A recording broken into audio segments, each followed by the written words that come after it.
6 people killed. 6 people in killed. Manipur. This is fresh violence that is being reported out of Manipur, ladies and gentlemen. Varghese with all the latest details. And Manipur gun battle enters third day. It's been the third day that this battle has been going on. There are mortars, there are snipers, there are automatic rifles from the valley, from the other that side. is being aimed at the hills, and from the hills to the valleys, and it is technically a war zone. I mean, if this is the kind of sophistication that you're seeing on the ground, where people who are having animosity towards each other are aiming at, I think this is going far out of control. The forces are unable to do anything, and still recently we did hear about looting of arms again, and then we're talking about recovery of arms, but then this is the sophisticated nature of it. Also, Kabir, remember we were in fact showing how there was improvised arms that was also being created. Right, from electric poles, a trigger that has been welded into an electric pole. Using aluminum beams, and it's being used. It's being used. Local material being used to actually create these sophisticated. It says here popular weapons. tribal songwriter and 5 others killed in shelling and firing. So it's not just firing, it's not just gun battle, it's shelling as well. Take a look at some of those visuals.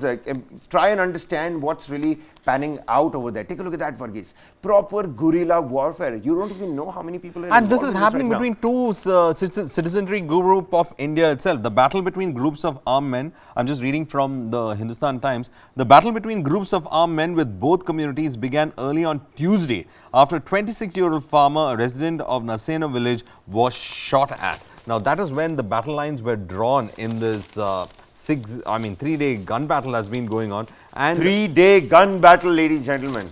3-day gun battle after the parliament session, I beg your pardon, the Manipur assembly session, after various calls of, restoring peace and normalcy on the ground, after various, rounds of exchanging barbs and blame game, we know that there is a porous border. We understand that, the narco-terror element does certainly exist, and the socio-economic fault lines in terms of reservation, who's the scheduled tribe, who's the scheduled caste, all of that is panning out, but the amount of killing that's taking place, that is the shocking part of it. My goodness. Also, Kabir, let me read this part to you. The district administration officials from Churachandpur and Bishnupur and security officials confirmed that 6 people had died in the 24 hours between Wednesday evening and Thursday evening. Now, the 2 more people were also killed in Churachandpur district on Thursday.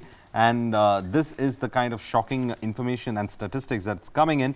On Tuesday, 2 men were killed in separate incidents of violence at the same spot near Narsena village. While one of the victims was killed by a bullet, the other died when a country-made gun he has been using misfired, said the officials. Now, the deaths reported on Thursday make it the bloodiest 24 hours the state since June 13th, when 9 people died in Common Clock village, and at least 163 people have died and another 50,000 163 since the ethnic violence have broken out. And this is the official data. We don't even know what the official figure looks like right now, Varghese. I mean, I think they drones used to select targets. I mean, ladies and gentlemen, this is what is happening in Manipur. Take a look at this particular report. 4 of the deceased were village volunteers.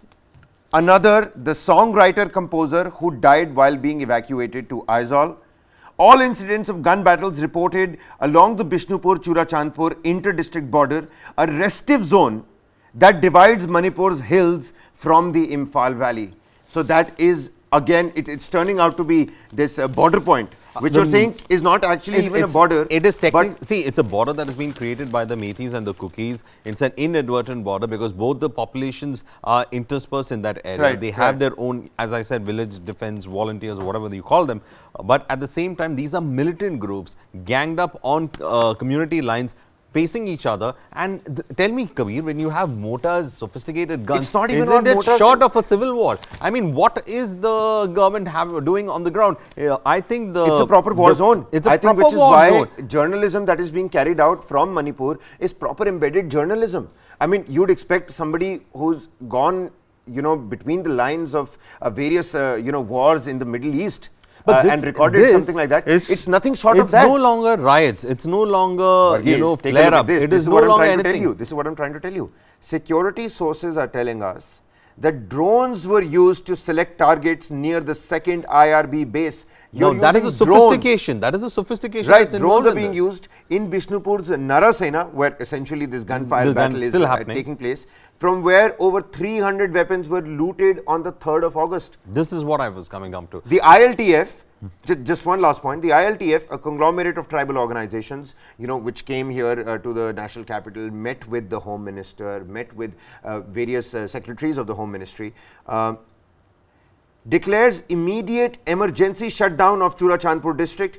with gunfights going on for 3 days. Now, this is the situation on the ground right now, Varghese. Now you look at it. You have groups armed, you have militants armed, you have a kind of a civil war going over there, and then you have the forces. I mean, the forces who are supposed to be trying to bring in peace, they are in a soup because there is no coordination between them. One is blaming the Manipur police is blaming the Assam Rifles are blaming the Manipur police. Recently we saw how the Assam Rifles have in fact gone for a defamation case against a Manipuri politician for trying to defame their heritage. And this is the situation that is there, where there is utter confusion. And after May 3rd, this violence continuing in Manipur unhindered with so much of sophisticated weapons is nothing short of a sub-civil war that is happening.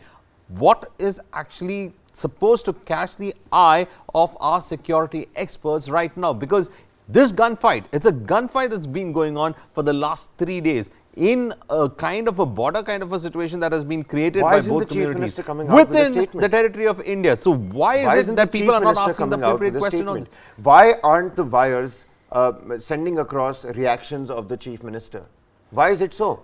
Biren Singh's last speech, I think, when just ahead of the defunct session that we can call it right now. That is a scripted script. It was a scripted script. Exactly. Even that exactly know what the man is going to say. So yeah, you peace should prevail, everybody should cooperate. But the fact remains is that that's not all. That's not all. Now I've been hearing the Chief Minister N. Biren Singh say for the longest time that those who are behind this will be brought to justice. Strict action is going to be taken. But clearly, there is no action. There is no room for action. It is fight for all that's going on. Take a look at this, Varghese. It's not just about gunshots. Take a look at this. Arsonists burned down 2 abandoned houses in Imphal West district in the evening. A power supply station near Moirang was earlier destroyed, leaving more than 10 villages in Khoirantak and Khosabung without electricity. So there is a different kind of warfare at play as well. Sources in the security establishment reported use of drones by armed outfits to obtain targets for incessant mortar shelling. This area is close to the 2nd India Reserve Battalion. Look at the sophistication. You are selecting areas using drones for mortar shelling. This is military grade stuff. Is someone in the security establishment sleeping? This is military grade stuff that is happening on the ground. Communities are targeting each other on a military grade level, and there seems to be no one interested in trying to bring it under control. Ladies and gentlemen, those who are tuning in to the live stream right now, do get down in the comment sections. Tell us what the newspaper dailies are unable to capture. If there are people from the ethnic strife-torn state of Manipur, help us understand what is it that people from other parts of the country are actually missing out. We know that there are, and I'm reiterating, we know that there are socio-economic fault lines at play, not one, a plethora of them. But the killing really needs to come to a stop. Before we move on, Varghese, one last thing. Is President's rule still an option on the table? See, President's rule is the only option on the table right now, because if you're talking about kind of civil war that we're talking about, drones being used to target areas, mortar shelling that is happening, military grade of, this is no longer a riot. This is no longer groups of mobs going around and pillaging. This is organized warfare that's happening on the ground. And if it's happening right under the noses of the security forces, then questions should be asked is what is happening in Manipur? Why there is delay? Why is it that armed gangs are, in fact, this battle that has been going on for almost 3 days, if that is happening, then I think there is something terribly wrong. Terribly wrong within a territory of the country, and President's rule is the only way so that at least the army, the Assam Rifles, the police in Manipur could all be used to bring the situation under control. Weapons are freely flowing, and if there is this level of sophistication when it comes to targeting communities, that means they have been militarized. Both the communities have been militarized. Well, so seems like President's rule certainly an option that is still on the table, and seems like with each passing day the only option on the table. Assam Rifles, the regiment has to go on and slap a defamation case against a politician. That's the level that we've come down to. The Assam Rifles can't see the Manipur police eye to eye. They can't be seen shaking hands together. The women on the ground, their protests from both sides of the communities have been hindering, creating an obstacle for the agencies and the regiments to carry out their work. The border is so porous. People are calling each other terrorists. What's the way out? See, right now, helpless situation is what we've come down I to. won't call it helpless, Kabir. It has become a situation that is gone completely out of control. Two militarized societies within the territory of India waging a battle of sorts against each other. That is the risk factor of this entire thing. We are looking at how our security aspects are being challenged, and Manipur is at a crossroad. Remember, it is closer to Burma, it has a border with Burma. If you ask any of our military experts, they have been saying only one thing, and that one thing that they have been trying to highlight is about the fact that you cannot have this level of instability happening in the northeast. It has a potential to spill over. We do understand the kind of tribal kin ties that the people of Mizoram have with the Kukis in Manipur. We also know the kind of kin ties that are there. Then you have the Naga factor involved. No, but wait. You can't keep this tinderbox going on. Let's take a little bit of a pause here. The Assam Rifles, comments like the Assam Rifles are coordinated with the Kuki militants. The Manipur police is with the Methi community. This kind of bifurcation. Why doesn't the Manipur police come out and clarify? Why don't the Assam Rifles and Manipur police hold a joint press conference and tell the people that these kind of words? Because now we're sitting on 4 months of this kind of blame game that's taking place, and these kind of contradictions are still coming out. People are still. I mean, take a look at this. We've got somebody who's commented in this, on the live stream, saying that Assam Rifles are coordinated with the Kuki militants. Yesterday, viral was uploaded. Please do watch first that. I mean, of course, see, without corroborating any kind of visual, ladies and gentlemen, it's very difficult for us to throw it out there, on the screen. We won't do that until unless we have absolute knowledge about what that visual is. I know that restrictions are less on social media and people are free to distribute, send, share all kinds of visuals, which is why they end up going viral. But for the rest of the people, we're 140 crore strong nation. It's important that we put out the right kind of visual.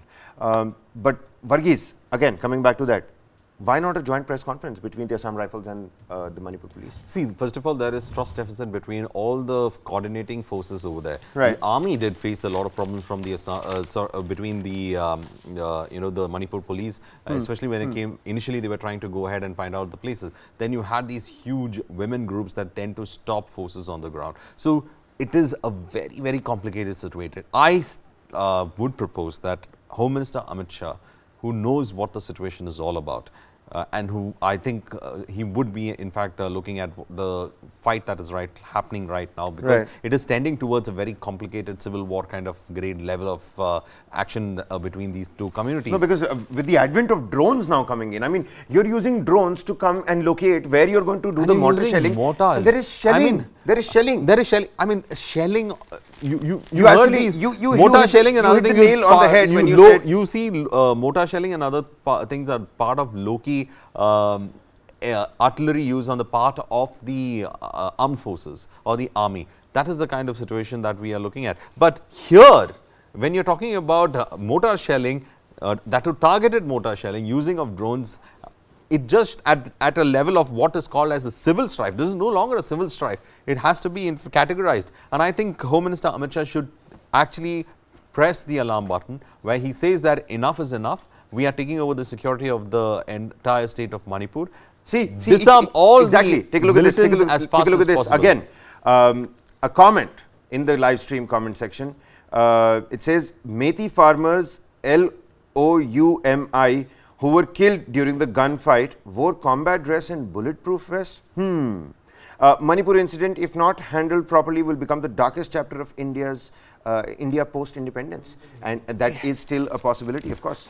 Well, Manipur is becoming one of those kind of a situation because the visuals just shock me, Kabir. I mean, those visuals just shock me that you are moving in armed, if this is also true, you're having, in fact, wearing camouflage uniforms and moving across. It just shocked me that people are acting as cohorts, like an army unit, and our armed forces who have a history of bringing peace in war-torn areas in Africa to everywhere. You're telling me they are incapable of bringing peace in Manipur? They are capable of bringing in peace in Manipur. So the local politicians are keeping these embers burning for whatever reason that they want them to burn. But at the end of the day, I personally believe that Home Minister Amit Shah understands the situation and he has to now act tough. Let the president's rule be applied on Manipur, and I think it is high time things are looked on the ground where they disarm the militants. There's a lot of weapons, a lot of sophisticated weaponry also being used. Explosives and artillery are coming into use right now. What's more, the issue about weapons coming in from across the border as well, Kabir. What's more, Varghese, and we'll have to move on because there is a lengthy list to cover over here. But what's more is that there are several allegations on the Chief Minister as well in this entire scenario. And the CBI is now probing those 27 odd cases, 19 related to crimes against women, and it's a 53-member team, out of which again you've got some 30 odd women officers from various parts of the country. So it seems like in terms of investigation of what has already happened is gaining some momentum. But when you're talking about restoring normalcy on the ground, we're taking equal amount of steps back. At least that's what the optics look like right now.